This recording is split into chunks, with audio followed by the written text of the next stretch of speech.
This is how to connect FileZilla to InfinityFree. From your dashboard, select an account,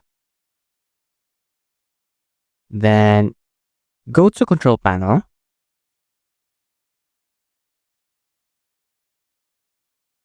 then scroll down and go to FTP accounts. Then these are your login credentials for your FileZilla. Let's open FileZilla. So we will copy this FTP username. We'll put it here on the username.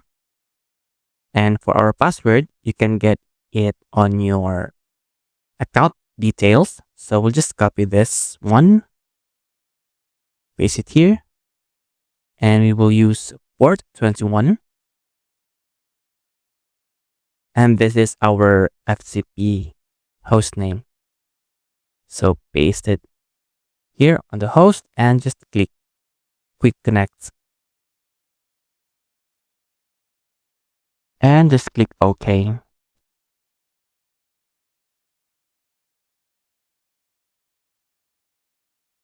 So now we are connected to InfinityFree. Now you can see this htdocs and your domain. So this is how to connect FileZilla to InfinityFree.